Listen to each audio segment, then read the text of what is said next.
Charlie, Joe.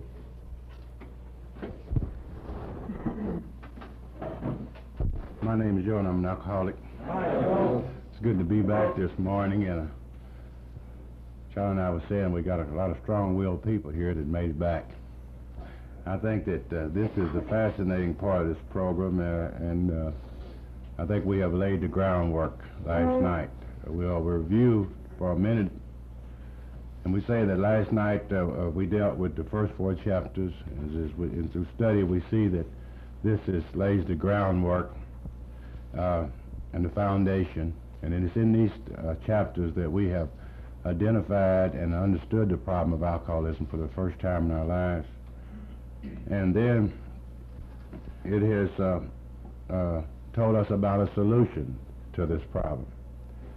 So at this point we have gathered 2 facts, basically.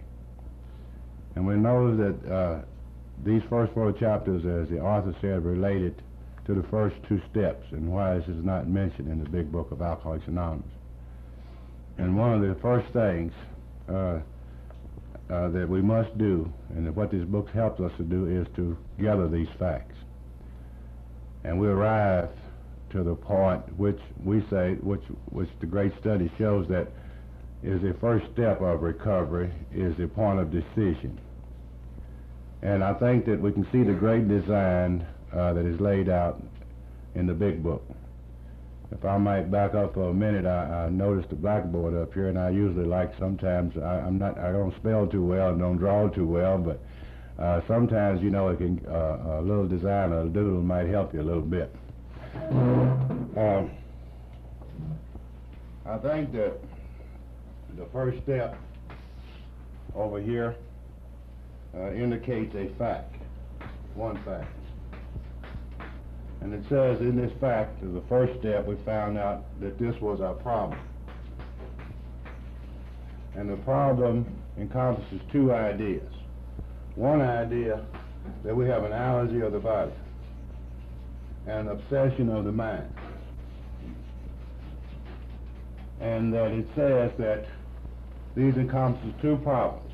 Because I have an allergy of my body, and my body does not metabolize like other people, I cannot drink alcohol safely. That's one of my problems. I can't drink alcohol. I could. If I had an allergy to strawberries, I could eat strawberries, but I could not eat them safely. And he says also that I have an obsession of my mind. And because of this obsession of the mind, I cannot quit drinking.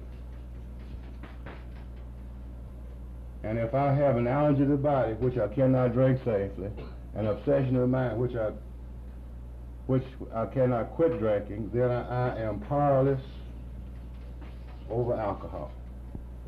And that shows me my problem for the first time in my life. Now the second step, after showing me the problem and able to understand it, you know, we often say that people don't accept the first step. And I really think that really acceptance comes through understanding. Understanding. And maybe we don't accept the first step because we really don't understand it, because we haven't studied the foundation of the book. Now the second step, after it really identifies, it helps us understand the problem.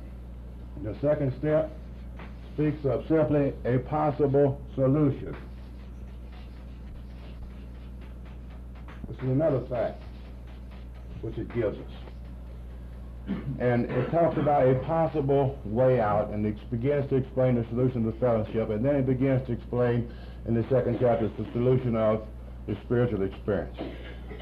And in this thing it lays out a solution. And this is what is done, and then we evaluate ourselves in the spiritual relations in chapter 4.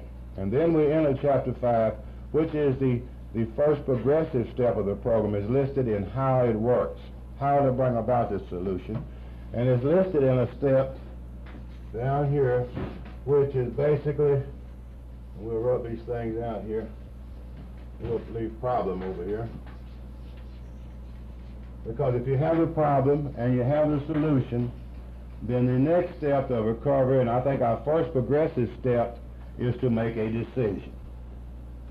And we learned that the word decision, as we begin here on page 60, encompasses an idea, and these words spell out specific things. And we must get into the words to find out what this program is all about. And we learned that the word decision means to dissect. It comes from the Greek word dissect, which means to cut in two. And then we see the great design of the program was to give us two facts, and then it says the process of cutting them in two is decisions. I think our book speaks of this as we stood at the turning point. Now uniquely think of this little critical area here, where we turn away from what we know is bad to what we believe is better. And as this is the critical point that we're going to arrive to since laying this groundwork, we're going to start here with a progressive step, the first step of progress. After gathering two facts, we are able to make a decision. Now at this point in the book, he begins not to only to, he begins to give us a design of the alcoholic personality. And he begins to tell us why, he will just tell us why we should do this before we are asked to do it. And so it's very explained in great study. It will reveal that he begins to paint a picture of the alcoholic. He begins here to talk about self. And he says that selfishness and self-centered, and he begins to talk about this particular characteristic of the alcoholic. And he begins to talk about this strong will, and we talked about this self-directed person, and this is the root of our problems. And it's at this point that he begins to draw a design of what is our main problem. And he says the heart of the alcoholic's problem is self. Right here on page 60, as we get to step 3, and this is where step 3 begins. This is the first step that's mentioned in the book, and it's written out, and we'll notice in the little script writing, it says step 3. He begins to describe what this self-person does. He's the guy that makes all the arrangements. He runs the show. We have a little more of this than most people, this inner drive. It's a great quality in an individual, and we don't have it by chance. It is God-given. God gave us self-will. And I think he describes the alcoholic as an individual that has a little more of this than most people. And he says selfish and self-centered is what we think is the root of our troubles, the center of our personality problems. Driven by 100 forms of fear, self-delusion, self-seeking, and self-pity, we step on the toes of our fellows and they retaliate. Then he goes down, he says, so our troubles, we think, are basically out of our own making. They arise out of ourselves, and the alcoholic is an extreme example of a self-will run riot, though he usually doesn't think so. Above everything, we alcoholics must be rid of selfishness. We must, or it will kill us, and he says God makes that possible. And here we begin to learn this great self-factor, and I learned in the great, later on in this program, in the fourth step, as I was able to look back in my life, I found out I had a lot of this way before I ever discovered alcohol. I always was a self-driven person. I had a lot of go. I had a little more of this than most people, and I use this as a success mechanism in my life. And I use it to accomplish things. In fact, this is about the only thing I did use. And every time I used it, it got bigger, and I told myself, see, you can do anything if you try hard enough. And the same thing that got me sick is the same thing like to kill me, because that's the same thing I was trying to use to get sober on. Self. And he paints a very beautiful picture of this self-factor. And he says they rise out of ourselves, and he says there seems no way of ridding oneself of self, and God makes this possible. And remember, we talked last night about this great step. And this was a great step. This was the idea. The idea of this step was not given to us by a theologian, or was it created by Bill or Dr. Bob, or even Dr. Silkworth, Dr. Hume, the psychiatrist. He was the one that told, as Silkworth and Bill stared at this problem, this lock that they had discovered.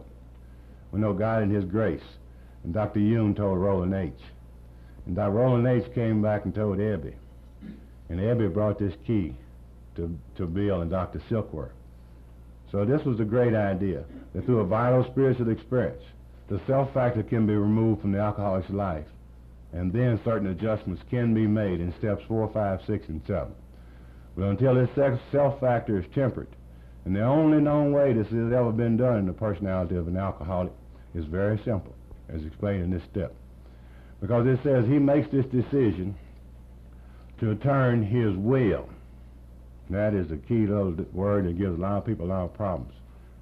Now we learned that the word will is very simple, and Charlie read the old version of the book in which they made some changes before it was printed, and we think maybe sometime they would have left some of these things that have been plainer. But we like to explain it as will. Will is a little word that we all know what it means and know how to use it. But do we really know the nitty-gritty idea of the word will? I like to play the game of when a person dies, he writes a will. The family carries him out to the graveyard. He's not there. And they rush back home fast as they can to get out this little piece of paper. And on this little piece of paper is the person is not there, so he's left, even we might say, a certain set of directions that he wants carried out. He says, give my wife so much, give my son so much, and he wants these directions carried out. So a will is simply a set of directions. And it means the same here in our program. We are self-directed people, and the only way that a self-directed person can get out of that position is turn his life over to a director, and then he loses his job. You know, it's simple. You know, the guy that runs the corporation, as they say, he's the employer. You know, he's got all the problems. He's got the payroll, he's got the internal revenue to fool with, he's got all these problems as the corporate executive. But you know how simple it would be for him to turn this corporation over to somebody else, and he just draws off the stock and the dividends. He don't have to be the director anymore. And so this is the example that is so plain. This is the only way a director can get out of that position, is turn his life over to another director, or turn his directions over to God. And then later on in this program, we'll get down to it pretty soon. We're going to find that we have another step that we have to talk to that co-mingles with this step. Because once the person turns over his directions in step 3, in step 11, through prayer and meditation, he's able to receive directions. And these two steps will relate together. But in step 3, we'll be getting rid of the basic thing. And we know that the self-directed people, and we're talking about nothing dirty in an individual's life. I like to look at these things in not a negative way. I think our book describes that all these things are part of a personality, and they are a great necessity. Even resentments. Fear is great, and resentment is good. All of these things are not dirty. They are a constructive part of a person's personality. But because of a self-factor, the strong self-drive, we become overdeveloped in certain areas of our lives. You know, resentment is good, and aggressiveness is good, and fear protects us, and sex makes us redevelop, as the 12 and 12 say. All these things are great qualities in our life. But as we look at nature, we can see that the same things takes place in nature, the great necessities of life, like the water and heat and things we need to heat our homes. Every once in a while we get too much in one place and we got a catastrophe. And the same things happen within our personalities. Because of the self-drive, the very necessities of life become damaging to us. And quite naturally, you know, when we take a drink, we can take a drink of alcohol at different times. And we can depress these things in our lives, and this is what we've been doing for quite a few years. So now we get into the nitty-gritty of the problem itself, and there is no other known way to remove this from the alcoholic personality. So this is a spiritual tool that is in the spiritual foundation, and this is the first thing necessary to recover from alcoholism, is to remove the self-factor. And after giving this to us, later on down, he says that he tells us a lot about this. He says most good ideas are simple, and this concept was the keystone of the new and triumphant arch through which we pass to freedom. Now we really have to do a little going back here to get the idea of what he's speaking of there. We go back into somewhere in high school or somewhere in junior high school, somewhere we were exposed to some Greek architect. And we learn about the arch. And we know that this arch, these arches used to be constructed out of stones, and these stones were designed to lay in place. And at the top, there was a stone at the top in which all the other stones leaned against. The weight of these stones leaned against this stone in the middle. And this was a supporting stone of the arch. And this stone was called the keystone, because once it was removed, the whole thing would cave in. So this is the design that he's using here. Step 3, which removes self, is the foundation in recovery in Alcoholics Anonymous in this program. And this is the only known way that this has ever been done. So we're not asked to make this decision based on what we want to do. We get 2 ideas, and with honesty, we cut them in half. And we make a decision, and this lays the keystone in place. And we arrive at really our first step of recovery, because it is the first step in which we have done something about the problem after the 2 great fact gatherers. Charlie? When I look at step 3, where we made a decision to turn our will and our life over to the care and direction of God, I always like to go back once again and see really why is it necessary that we have to do this. And in going back and looking to see why we have to do this, I have to go back again to Dr. Silkworth's opinion. When Dr. Silkworth tells us that whenever we're sober, we're restless and we're irritable and we're discontented. And you know, last night we said we could add some more words onto that. We're full of shame and guilt and fear and remorse and anger and resentment and jealousy and so on and so forth. And Silkworth says when we're sober, we're restless and irritable and discontented until we can again experience the ease and comfort which comes at once by taking a few drinks. Drinks which we see others taking with impunity. And after we succumb to the desire again, as so many do, we pass through the well-known stages of a spree, emerging remorseful with a firm resolution not to drink again. And he says we do this over and over and over and over unless we can experience an entire psychic change. And as he talks about the psychic change, he's talking about the mind. That's it. When we say psychic, we were talking about matters of the mind itself. And when I really look at myself honestly in the light of Dr. Silkworth's opinion, and also I'm told this in the big book, that my problem really centers in my mind rather than in my body. The big book tells me that if I didn't take the first drink, then this drunken spree and all these troubles and all these things wouldn't occur. And this is true. The allergy that I have to alcohol does not hurt me at all unless I take the first drink. And if I take the first drink and the phenomenon of craving develops, then I'm drunk and then I'm sick and then I'm in trouble.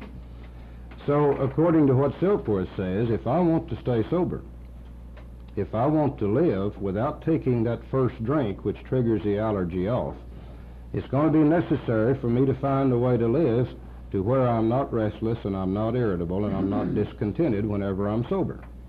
And we're dealing with the mind. Now the thing that keeps me from being happy when I'm sober is the fact that I'm always wanting more than I should have. And the big book tells me that selfishness and self-centeredness, that's my problem, that I run on my own will. And again, as an intellectual alcoholic, I had to go find out what will is. And Joe gave one description of will being something or a set of directions that we write and leave behind us whenever we die. But another example of my self-will. You know, we have today throughout the United States a speed limit of 55 miles per hour. Now, if I'm out here on one of these good freeways and I'm cruising along at 55 miles an hour or less, I'm running on the state's will. And as long as I'm running on the state's will, I'm tooling down that highway and I'm just going along fat, dumb, and happy, and I'm not worrying about anything at all. But my will begins to tell me that this is too slow, that I need to get there a little bit faster. You know, I'm in a hurry. I'm an impatient individual. I'm used to doing things the way I want to do them and doing them in a hurry, so I decide I'll drive 65 miles an hour or 70 or 75 or 80. Now, almost instantaneously, whenever I start exceeding the speed limit, I immediately have to start thinking about some things. I've got to start thinking about, I wonder where the highway patrol is. Is he going to be behind this next culvert that I go by up here? Is he going to be back behind me, sneaking up on me, coming in from the back? Or is he in this spotter airplane that's flying up and down the freeways all the time? And I immediately begin to experience fear. Now, I was riding along at 55, fat, dumb, and happy, and I wasn't having any problems at all, and I had peace of mind. But immediately, whenever I begin to operate on my will, I begin to experience a loss of peace of mind. And as I've heard Joe say before, and I love it so well, you can go out to a shopping center and you can watch the people as they walk up and down the sidewalks, and most of those people settle down to a normal rate of speed. They've learned that if they don't go with the flow, it's going to create some problems, and they'll all be walking along about the same rate of speed. Nobody's bumping into anybody. Nobody's hurting anybody. Nobody's making anybody mad. But you see an alcoholic come down through this sidewalk, and he's in a hurry. You know, and he shoves people to the side, and he bumps people, and he moves them on, and he gets on, and he stomps on them, and he steps on them, and he's operating on self-will. He's going against the will of the crowd. And as he does that, if he does it so long and so much, and he does it to the wrong person, he's going to hit another self-will person, and they're going to turn around and they're going to bust him in the mouth.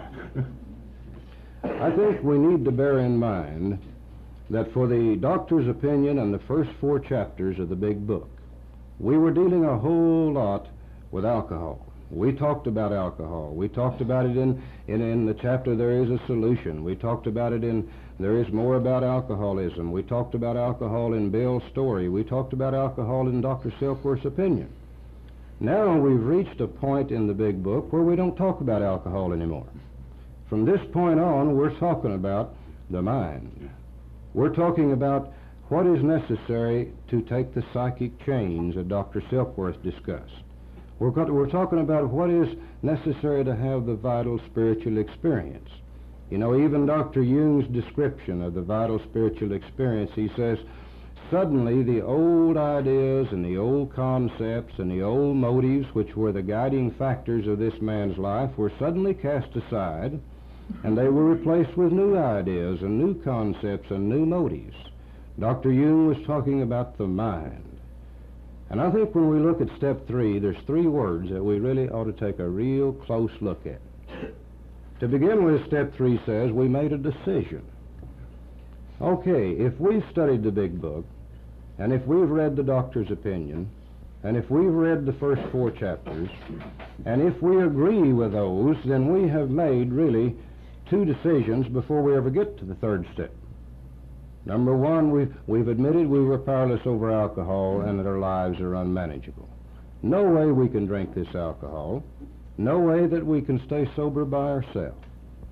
We've looked at step 2, and we have come to believe that there is a power greater than ourselves that can restore us to sanity. And I think for many of us in the beginning, that power that's greater than ourselves has to be the AA group. You know, when I came in here, I was so agnostic. I had an aversion to anything spiritual, to anything that smacked of religion, to anything that smacked of prayer, and I simply could not conceive of me ever trying to develop a spiritual life. But I looked around at the people in AA and I heard them talk, and I saw some of these old gray-headed guys that'd get up behind the podium and they'd say, by the grace of God and the help of the AA program, I haven't found it necessary to take a drink for X number of years, 5, 10, 8, 15, 20, 25 years. And I could look at these people and I could see that they were happy, and they had something that I wanted. And in one respect, they were a power greater than I was. They had what I wanted, and I was going to try to get it. And for a long time, I had to make the AA group and the AA people the power greater than myself. And I believe that's why step 2 doesn't talk about God. I believe that's why it talks about a power greater than ourselves to enable us to get over the hurdle of this God thing. And as I looked at step 2, and it says that this power greater than ourselves, I began to believe that it could restore me to sanity. And as we looked at the chapter last night to more about alcoholism, and we talked about the story of Jim and Fred, and we talked about the story of the jaywalker, it became quite evident that we must have some form of insanity or we wouldn't go back to drinking that booze from time to time. Now, when I have come to those two conclusions, when I've been able to admit that I'm powerless over alcohol and my life is unmanageable, when I'm able to agree that there is a power greater than myself that can restore me to sanity, then I'm ready to make a decision. Now, the decision can go one of three ways. You know, it's quite easy for me to come into AA and say, yes, I'm powerless over alcohol and my life is unmanageable. Yes, I believe there is a power greater than myself that can restore me to sanity. My decision could go that I don't want that power to restore me to sanity, that I would prefer to do this thing my way. And many of us make that decision. And I made that decision for the first year and a half in AA. I felt that there had to be a way that Charlie could do this thing the way Charlie wanted to do it. That there had to be a way that I could work the program the way I wanted to work it. And I made a decision that, oh, sure, I'm powerless over alcohol and my life's unmanageable. Oh, yes, I believe there's a power greater than myself can restore me to sanity, but my decision was that I don't want nothing to do with that power, that I'm going to work this program any way I want to, and I'm going to stay sober by myself. Now, if I make that decision, chances are I'm going to go back out and drink some more. That's exactly what happened to me. Another way this decision could go, a person can say, well, certainly I'm powerless over alcohol and my life is unmanageable. He can say, certainly I believe there is a power greater than myself that can restore me to sanity, but I don't want to be restored to sanity, I want to drink. And we see this in AA all the time. And if a person makes this decision, chances are he's going to go back out here and drink some more. The third way this thing can go is that, yes, I'm powerless over alcohol. Yes, my life is unmanageable. Certainly I believe there is a power greater than myself that can restore me to sanity, that can remove this crazy, insane obsession of the mind that causes me to drink now and then when I shouldn't be doing it. And the decision could be, I believe I'll turn it over to that power. And we have a guy from Tahlequah, Oklahoma, that puts it just about as simple as I ever heard it. He says, step one is, I can't. And step two is that he can. And step three is that I believe I'll let him do it. We make the decision that we're going to let God or the higher power or whatever we want to call him take away this crazy, insane obsession of the mind. We're going to let God do our thinking. We're going to let God be the director of our thinking, because you see, my thinking is the thing that always causes me to go back and take the first drink. Now, the word decision itself, whenever we make a decision, that does not necessarily mean that we have done anything at all. And the example that I like to use is I sit here at this table now, and let's say that I make a conscious decision that I've got to get up and go back here to the bathroom and pee.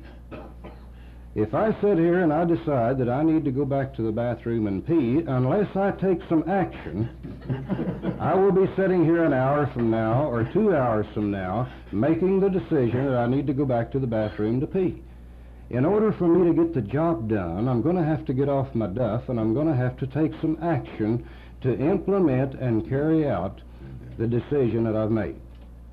And I hear people in AA today talk, and they say, oh, here I've been in AA for 3 or 4 years, and I'm not happy, and my life's all screwed up, and I can't understand what the trouble is, because I turned my life and my will over to the care of God as I understand him in step 3. And my answer is, bull crap.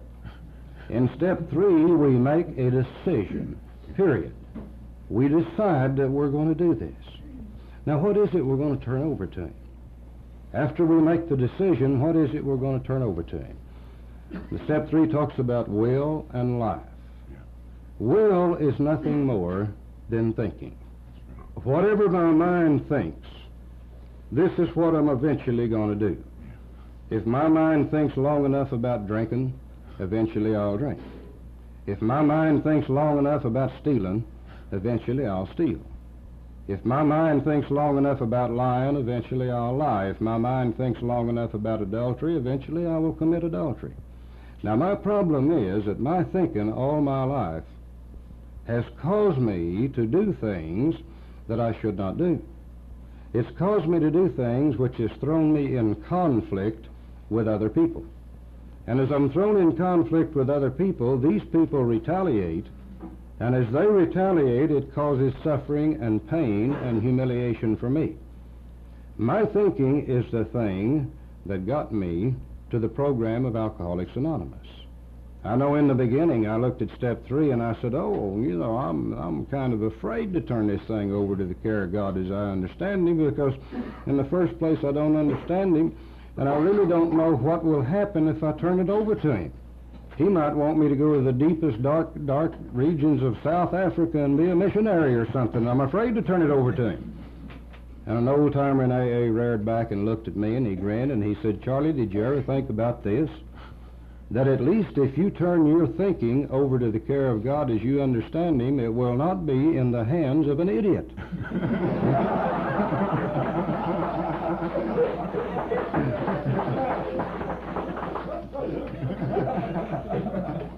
And the only thing that I've got to do today is stop and think.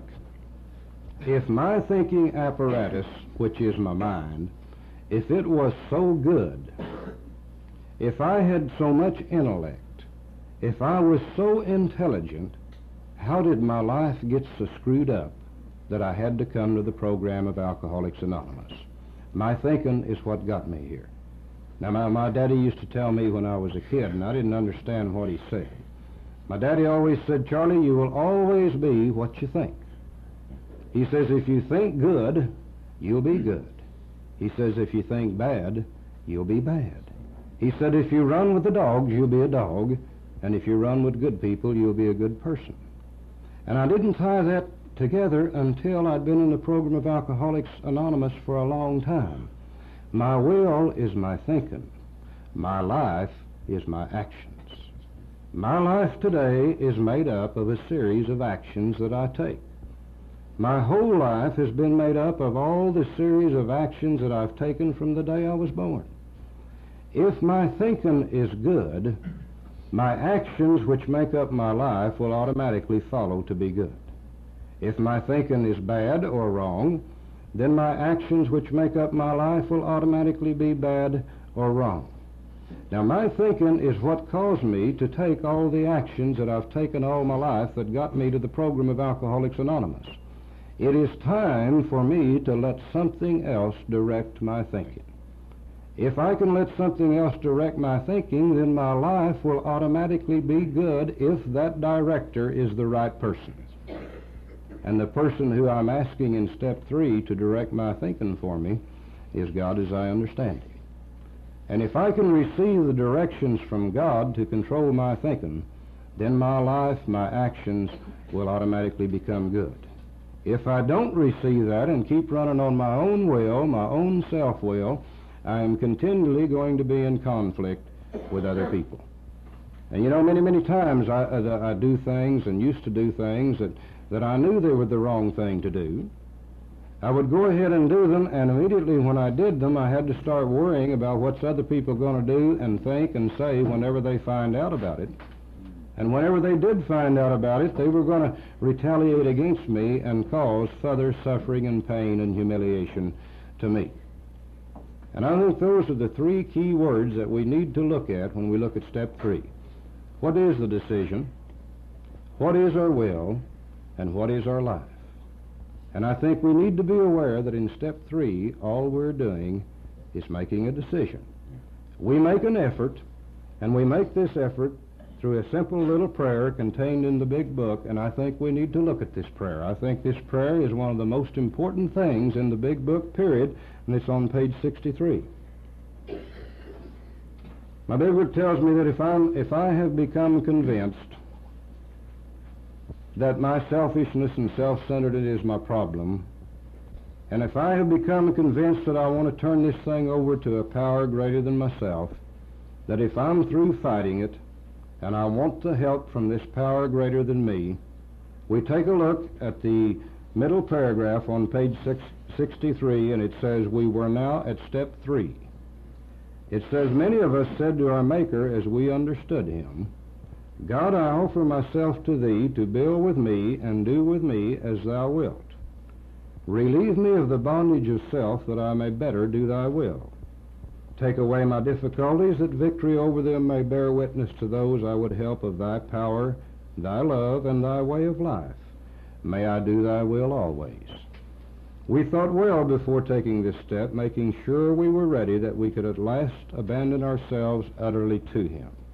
We make an effort in step 3 to turn it over. We make a decision, and we follow it with a prayer.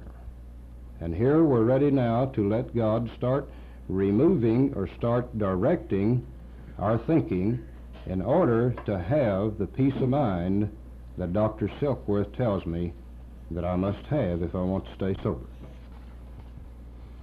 We don't expect a whole lot after this. It's kind of a subtle thing that takes place, and I think it's mentioned right here at the bottom of that. It says, "This was only a beginning.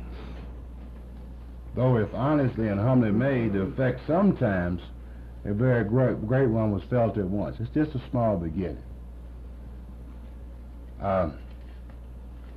And that 1, 2, and 3, our spiritual foundation is laid in place, and this is what I usually look at as the first 3 steps. 1, 2, and 3, the spiritual foundation is laid as results of 1, 2, and 3. And it removes the self factor uniquely. We take out self-directions and we put in good, orderly directions. We switch. And we get rid of the heart of our problems. As Charlie said, when a guy runs on self, he runs into other people. He's resentment prone. Comes out of self. The guy runs on self, he's fear prone. Fear comes from self. It mentions self-pity, which is self-resentment. It mentions also, our book deals with sex, and self-centered people overdevelop in the area of their self-worth. Their ego goes up sometimes. All of these are overdevelopments of natural healthy characteristics of people. And quite naturally, when they overdevelop, they underdevelop. They have certain shortcomings. Self-centered people, they got some little levels over on this side. They're a little short of love. They're real short of patience. And they're short of tolerance. Quite naturally, as our book will describe in these next 4 steps, when we go to work on the things, once the self factor is removed, then our first step to recovery is to look at these areas. We cannot see these areas when the self factor is intact. Well, once the self factor is placed by God's directions, then we can see. And the same guy that's resentful as hell, when he takes a drink, alcohol is a depressive drug, and he pushes this down, and the same resentful guy has all kind of love, tolerance, and patience. And the same guy that's got a lot of fear, he can take a little drink over here and push this down, and man, he's got all kind of courage. He grows over here. So this is a game that we play most of our lives, and we talk about getting well, and the first thing is to really change this whole system, remove self. And once it's removed, we're ready to go to work. We're ready to go on the things that are blocking our growth. And so we're going to go into another phase of steps where we work on the things that grow out of self. 4, 5, 6, and 7. We've gotten right with God. Now we're going to get right with ourselves. And once God is intact, then we can go work on this other area of getting rid of the things that grow out of self. And the first step is in getting over any problem as we see it, is to see the problem and to understand it. This is what we had to do with our original in step 1. And the first step of getting rid of these problems that grow out of here, we have a step 4, which is an identifying step, another identifying step. Now we will find that we have 3 identifying steps here. The first step where we did our overall problem, and after the self factor removed, we are able to take step 4. We are able, once the first opportunity we have, the first thing that God gives us is an opportunity to see. And we're able to take a searching and fearless moral inventory, which begins right at the next line, he begins to go into step 4. He says, as Charlie says, if you have made the decision, a decision to be successful has to be followed by a course of actions to carry out this decision. And once we have made this decision, it says next, we launch on a vigorous course of action. Charlie, which was that? The first step, which was a personal house cleaning. Step 4. Which many of us has never attempted. And then he gets kind of tricky. He said, though our decision was a vital and critical step. Let's go back to 3. That's step 3. It could have little permanent effect unless once followed by a strenuous effort to face and get rid of the things in ourselves which was blocking us. Our liquor was but a symptom. We had to get down to the causes and conditions. Therefore, we started upon a personal inventory. I think here we find another warning in the big book. It tells me at the top of page 64, that though our decision, which we made in step 3, was a vital and crucial step, it could have little permanent effect unless at once followed by a strenuous effort to face and be rid of the things in ourselves which had been blocking us. Our liquor was but a symptom, so we had to get down to causes and conditions. And what they're really saying to me here is that, Charlie, you ain't going to be able to stay sober on step 1, 2, and 3. It says that step 3 is a vital step, and it's a crucial step, and I'm not going to do any good unless I take step 3, but that alone is not enough. I'm going to have to do certain things to carry out that decision that I made in step 3. And the certain things that I'm going to have to do is first find out what is within me that blocks me from carrying out the decision that I've made in step 3. And I do this by making a searching and fearless moral inventory of myself to see what will block me from doing God's will. And you know, this is always the purpose of an inventory. Well, if I owned a store out here, and I found that my shelves were getting too full of goods and I didn't have room to store anything else anymore, I'm going to have to go into that store and I'm going to have to find out what do I have in here that needs to be removed. And I take a searching and fearless inventory of that store, and I'm looking for unsaleable goods. I'm looking for things that haven't been moving fast enough. I'm looking for things that I'm going to have to get rid of. And this is exactly what I'm doing in step 4. I'm looking for the things that need to be removed from me, which will keep me from carrying out the decision that I made in step 3. I think the key thing is locked up in the words, and really we'll go back to the word inventory. And in great study in the dictionary, we'll find that every explanation of inventory will relate to a written list of items. There is no other kind of inventory other than a written one. I know we talk about one of these of the mind, but that would not be an inventory. An inventory is a written list of items. And we are to make, once we have the self-factor intact where we can see, we have the ability to take a written list of what is right and what is wrong. And All relates to right and wrong. Inventory, written list. And at this point, it's simply we identify the things within us that are blocking our growth. The overdevelopments and the underdevelopments in our personality, and we finally find we get down to the cause and condition. I think that he listed this, he tells the word inventory specifically, and he'll later on, he'll go back and refer to it. We made this list later on down in step 8. Now, he says the resentment is the number 1 offender. It destroys more alcoholics than anything else. He begins to go into resentment, and we know this is a basic it's an instinct of people. It makes us aggressive. It's a great instinct, and these things have great value. This makes man as a competitive creature, and it's basically, it makes us a competitive. Our competitive nature comes from this one factor. And this is a great part of a person's personality, and he needs it, and it's a great necessity. We're not talking about getting rid of, I think, resentments. We're talking about bringing them into context. And I think there's a lot of times we want to get rid of something that is natural within a personality, and if a person got rid of this, it would be totally impossible, and he would be less than a person. As we say, these things have become overdeveloped by the self factor. And we know that resentments come from as a part of our personality, and this word comes from the word century, which means to feel, and re, which means back, which is a process of refeeling things over again. When someone does something to you, they hurt you, yeah, and that's a wrong.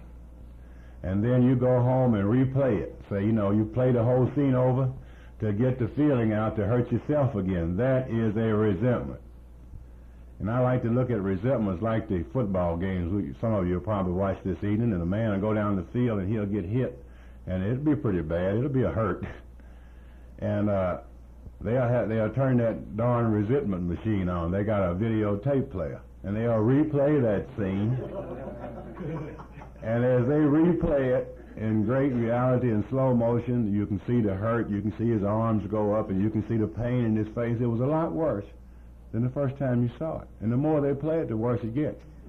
And so we as alcoholics, we have videotape in living color. And we turn it on the world every day.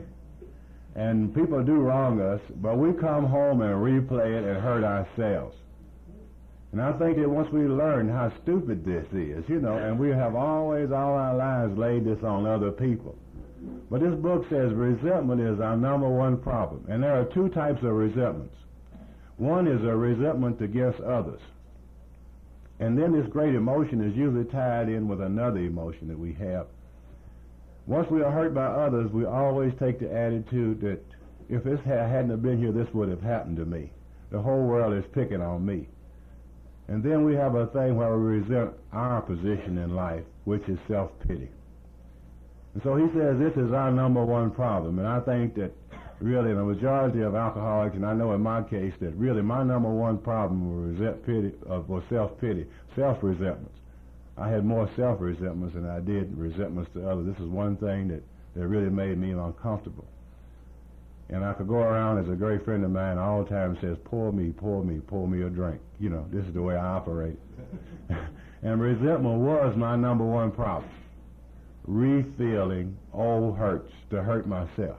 The replaying, the playing back.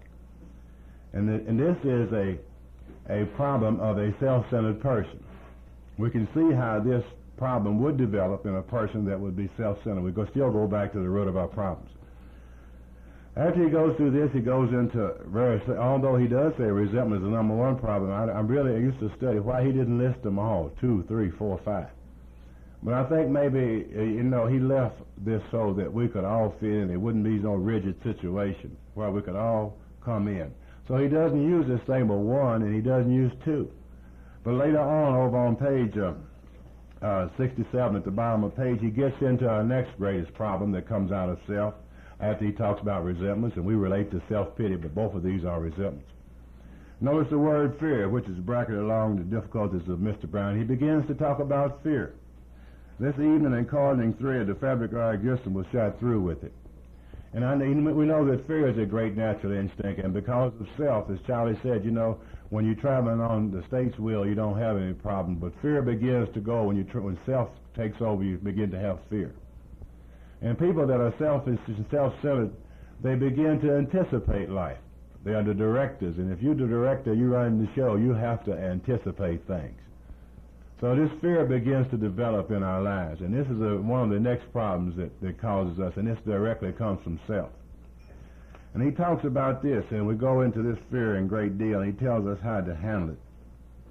And we learn that this is a natural process, and I look at my fear, and I used to say if I could just get rid of it.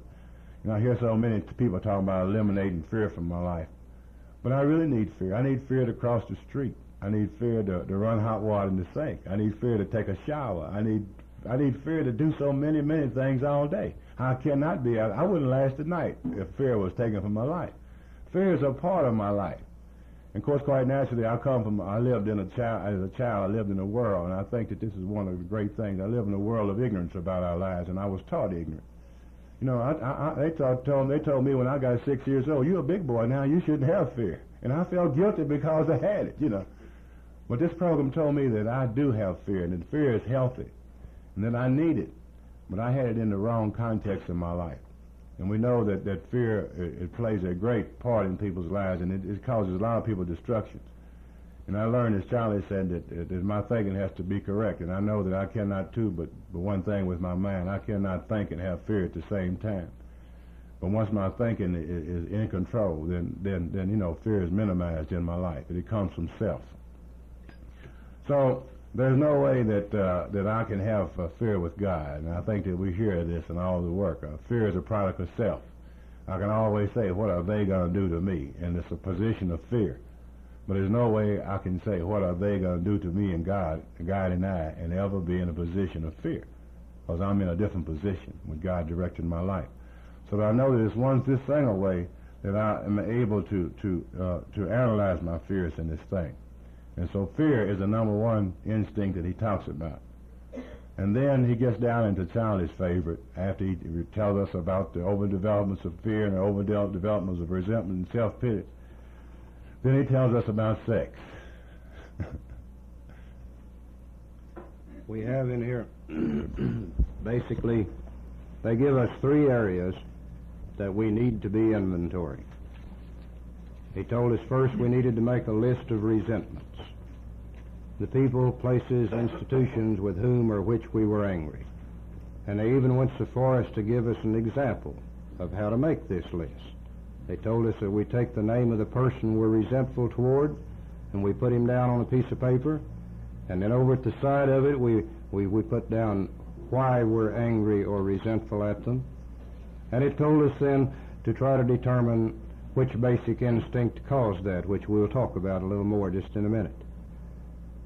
After we made this list of resentments, these resentments are robbing me of peace of mind. That's why I need to look at them, because without the peace of mind, I'll look for the sense of ease and comfort which comes with taking a few drinks. He tells us that we reviewed our fears thoroughly, and we put these down on paper, and we write these fears down. And we put it down there why we have them, trying to decide, what is it that's robbing us of peace of mind. And then we have a section in the big book on the bottom of page 68 that says, now about sex. It says many of us needed an overhauling there.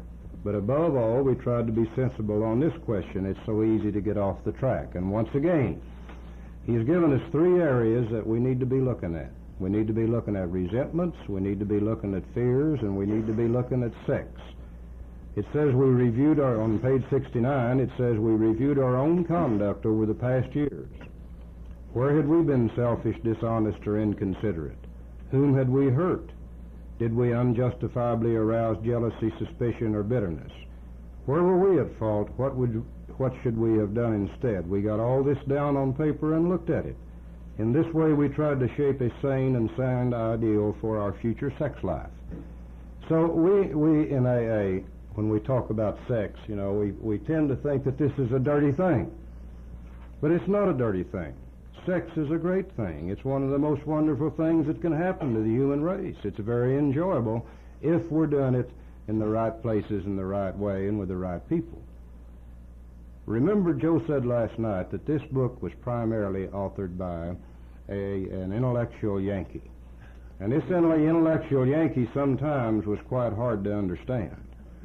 And this section of the big book where we're dealing with resentments and fears and our wrongs that we've done to people in our lifetime and our sex life is a pretty confusing thing. It's very, very difficult to understand this. I've always been grateful that the book was written in 1939. But 13 years later, Bill Wilson, who had worked with literally thousands of alcoholics during that 13-year period, who knew a whole lot more about human nature, who knew a whole lot more at that time about what makes us tick, decided that we needed a better explanation for these steps. And he wrote another book in 1952, and they called it The 12 and 12. And in The 12 and 12, in chapter 4, in step 4, dealing with the inventory, it starts out in the very beginning talking about the 3 basic instincts of life. Mm-hmm. It talks about the fact that all human beings are born first with a basic instinct for security, to see that we have enough in the future, to build the shelter that we need from the elements, to gather up the food and things that we're going to have in order to be sure and have enough to eat tomorrow and next week and next winter and etc. And he says that all human beings are born with this basic instinct, that without this basic instinct for security that the human race could not survive, and we couldn't. We'd freeze to death and we'd starve to death, and eventually the human race would die out if we didn't do something to ensure some security in the future. He says also that all human beings are born with a basic instinct for sex, and says without the basic instinct for sex there would be no reproduction of human beings and the human race would not survive. We would all eventually die out. And he says we're also born with a basic instinct for our place in society.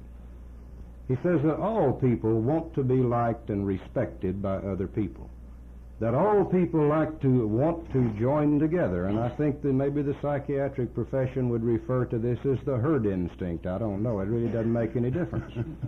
But I do know that we're all concerned with what other people think of us. Because if we went off on our own and every human being went his own way, it would be dog eat dog and complete anarchy, and there would be no survival of the human race. And he goes into great detail in the 12 and 12 to explain to us that these three basic instincts are God-given things, and that they are necessary for survival of the human race, and they're not necessarily a bad thing. Where they become a bad thing is at the point at which we depart again from the normal. Now, if I have an overabundance of the desire for security, and I'm literally scared to death that I'm not going to have enough to eat in the future, or I'm not going to have shelter, or I'm not going to have what I need for me and my family to survive, then I'm going to start doing some things which are really probably the wrong thing to do. I'm probably going to work 12, 14, 16, 18 hours a day and accumulate that money so I'll be sure I got enough in the future. And the more money I get, the more of it, the more trouble I have, because I become terribly afraid that something's going to happen, that I'm going to lose this money and I'm not going to be secure in the future. And chances are I'm not smart enough to really make $1 million, so I'll have to do a little lying and cheating and conning and manipulating and stealing in order to gather up all these material things that I think that I need for the future. And if I'm doing some lying and cheating and conning and manipulating and stealing and working 12 and 14 and 16 and 18 hours a day, and I'm getting this money and I'm accumulating it and I'm putting it in the bank, and my wife's wanting a new sofa at home, and I'm saying, oh hell, we can't afford that, we got to save this money, and the kids are wanting some shoes, and I say, well, we can't do that this month. Do I have any hope whatsoever of having any peace of mind? None whatsoever. If my basic instinct for sex gets out of kilter, if I begin to be the type person that's going to have sex from here and here and here and here, and I can't be satisfied with what I've got at home, I'm immediately going to be doing things that I shouldn't be doing.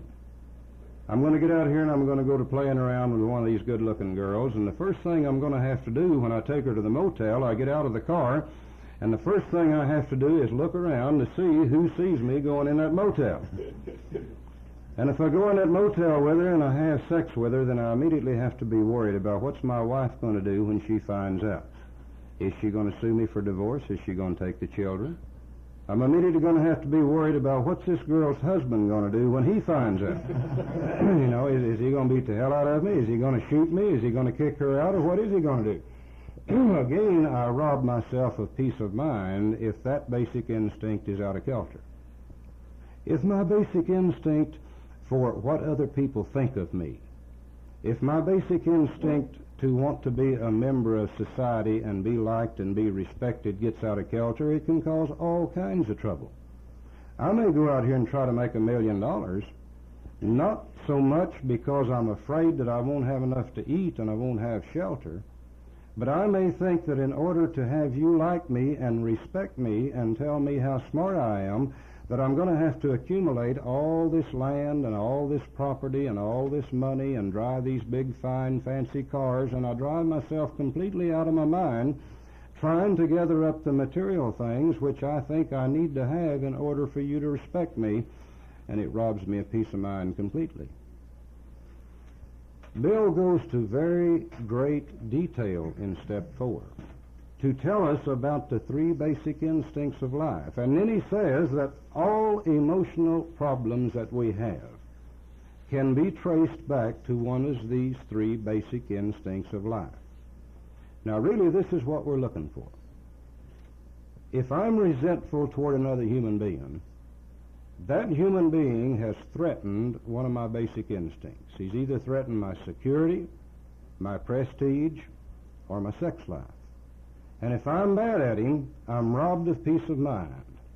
So I make a searching and fearless moral inventory. And I put down here all these people that I'm mad at. What did they do to make me mad, and which basic instinct was threatened? I put down every fear that I have, and I put down by the side of it why I have it, and which basic instinct was threatened. Then I carefully review my past, and where my conduct has hurt another human being, I put that name down. And at the side of it, I put down what I did, and then at the side of that, I put down which basic instinct caused me to do this. You see, my basic instincts are so strong that they can cause me to do things that I really don't want to do.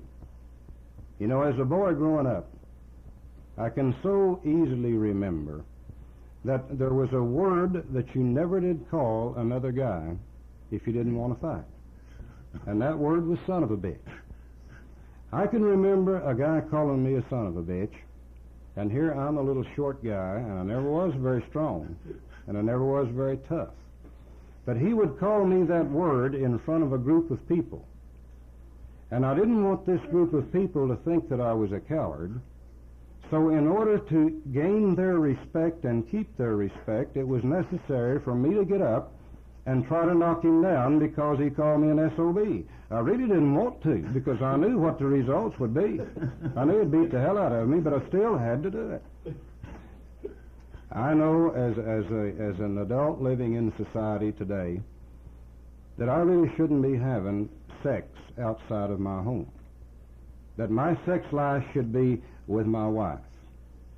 Sometimes my basic instincts for sex can get so far out of kilter that I begin to want to do something with some other women too. And I know it's wrong, but the instinct can become so strong that I may go ahead and do it anyhow. My basic instincts are strong enough that it causes me to do things which are against the laws of society, and they're also strong enough that they cause me to do things that are against God's laws itself. I happen to believe that every human being is born with a built-in conscience. I think basically deep down inside that we all know the difference between right and wrong. If I go out here and I go to fooling around with these other women, maybe my wife don't catch me, and maybe her husband don't catch us. Now, I'm scared to death they're going to. That alone has robbed me of peace of mind, but maybe they don't catch me doing it. But even if I'm not caught, and even if they don't retaliate and cause further suffering and pain for me, I'm eaten up with guilt, because I know that I'm doing something that I shouldn't be doing. If my basic instinct for security is so strong that it makes me steal from you and take money out of your pocket, maybe you'll never find out I stole it, and maybe you'll never retaliate. I'm scared to death you're going to, and that robs me of peace of mind. But even if you don't catch me, I'm eaten up with guilt, because I know the difference between right and wrong. Remember that Silkworth tells us that we have got to find peace of mind. We've got to get rid of this restlessness and irritability and discontent, or we always go back and seek the sense of ease and comfort which comes at once by taking a few drinks. Now, before I can get rid of the things that rob me of peace of mind, I must find out what they are. As Joe says, I must identify these things before I can do anything about them. And step 4 tells me exactly how to identify the things that are robbing me of peace of mind. I guess it's about time for a break. But Charlie said, we know we got many, many things that go on in our emotional lives that makes us uncomfortable. And I think it comes from these three basic instincts. We got a lot of other things. We have jealousy and greed and guilt, and to me, I think that guilt to me is fear of the past, and I had a lot of dread, which is fear of the future. I had a lot of jealousy. And I think until we can take these basic instincts and we become professionals at mixing these things, and of course we make all sorts of hideous colors out of these three basic patterns. Every other thing is painted out of these three basics, and our program just gives us, we're going to work on the basics. See, I could be jealous of Charlie because of the jacket he has on. And it hurts my security because I get a little fear that he's getting ahead of me. He has something that I doesn't have. And so, you know, I resent him. It's a little resentment probably is the base of jealousy. And then I have a little fear that he's getting ahead of me. And then jealousy also contains, he's punctured my little ego, my little image. So jealousy is contained in all three of these things. Jealousy is made up of a combination. And I had a lot of this. Of course, quite naturally, if I wanted to really get mad at Charlie, I'd take out the jacket and I'd put in a woman. And the jealousy would go up. And the only thing I've added was sex. So you see, this is the way that we make ourselves uncomfortable. And this great book, this great step forward, shows us that not to chase all these things, but learn the basics. It teaches us our basic instincts. And it teaches us in great detail of looking and examining these things. And this is what step forward is all about. Well, we ready for a break? Yeah. We'll stop and have a coffee break. At this point, I might ask a question. How many of you own a 12 and 12? Hey, that's good. That's good. I know I fool with this section of the big book on step 4 for a long time, and I just couldn't hardly understand what he was talking about here when he'd talk about self-esteem and pride and prestige and etc. Until finally I did get a hold of a copy of the 12 and 12 and went in and started studying it. And this was, I think, the breakthrough for me to begin to understand character defects and to begin to understand how these character defects control my life. And when I once learned that they come from the three basic instincts, then I had identified what my real problem is, why I'm always resentful, why I'm so fearful, and why do I keep on wanting to do things that I know I shouldn't be doing. And in the 12 and 12, in the area of 4, 5, 6, and 7, it goes deeper into it than the big book does, and it talks about the seven deadly sins. That I don't particularly like the word sins. Again, you know, I'm agnostic, and I still can't get rid of all that. And when you say the word sin, it kind of turns me off. But 12 and 12 says the 7 deadly character sins, or 7 deadly sins. I refer to them usually as the 7 major character defects or personality defects or whatever you want to call them. But it tells me that every emotional problem that I have stems from one of the 3 basic instincts of life. And it tells me the 7 major character defects that I have, and they are in all human beings to one degree or another, is pride, greed, lust, anger, gluttony, envy, and sloth. And it tells me that all 7 of these character defects stem from one of the 3 basic instincts. And again, as an intellectual alcoholic, and I know you're not going to write these down, we don't have the time, but as an intellectual alcoholic, I had to go back to the dictionary again. Words I don't understand don't do me any good at all. And if I read a word in the big book of the 12 and 12, and I don't know what it means, if I don't go find out what it means, I might as well have not read it, because it hadn't conveyed any thought or idea to me at all. So I went to the dictionary and I looked up these 7 things. And pride, according to the dictionary, is usually attempting to impress others or building our own self-image, an excessive belief or disbelief in one's own worth. You know, and we're filled with this pride. We're always trying to impress other people. That's a natural instinct. We're always trying to build up our own self-image, trying to make ourselves appear as good or better than other people.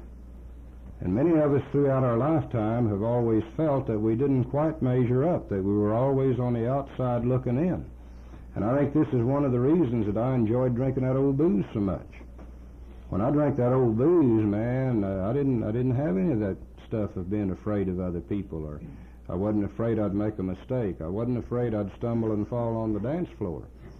Pride is one of the major character defects that practically all human beings have, and we alcoholics seem to have it to an excessive degree. Greed.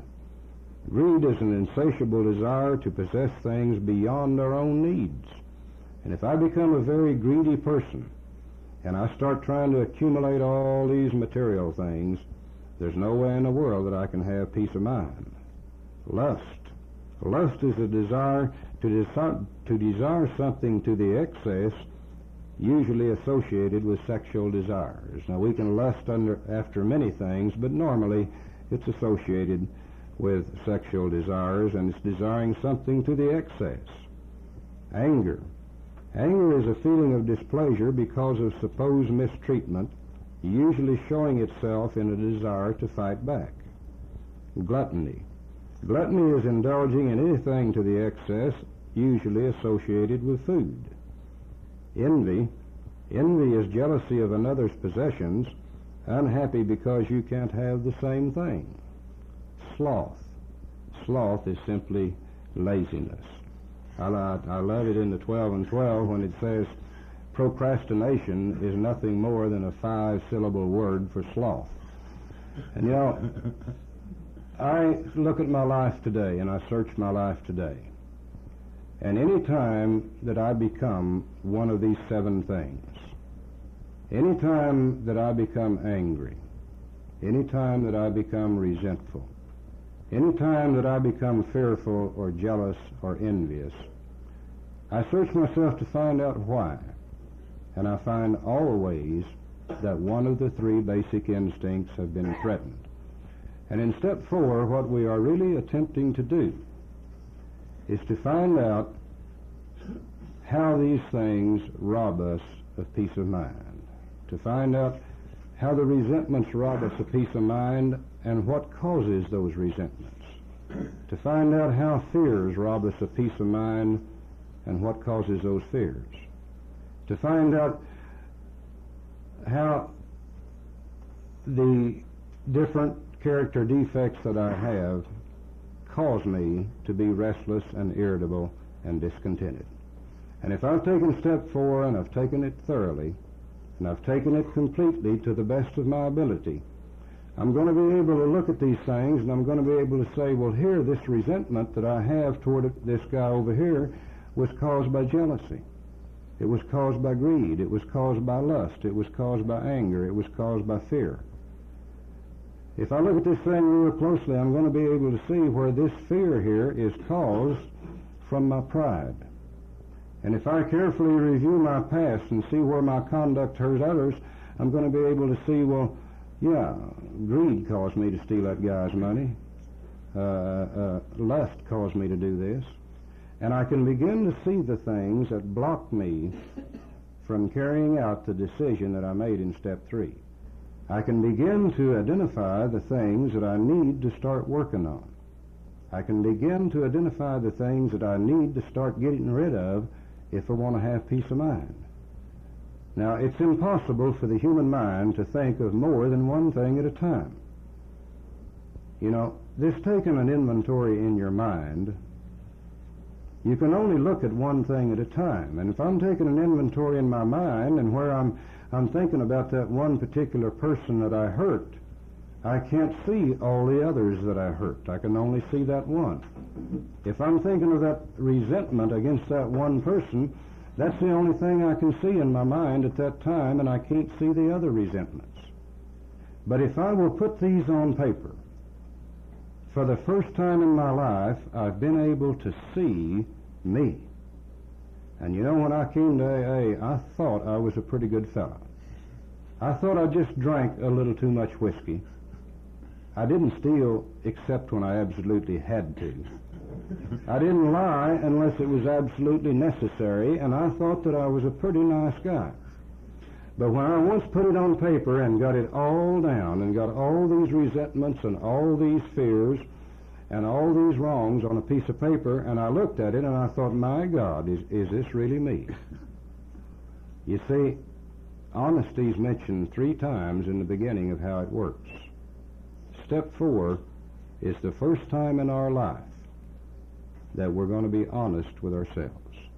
Always before anything that Charlie did that wasn't right, Charlie hid it in the back of his mind and never looked at it.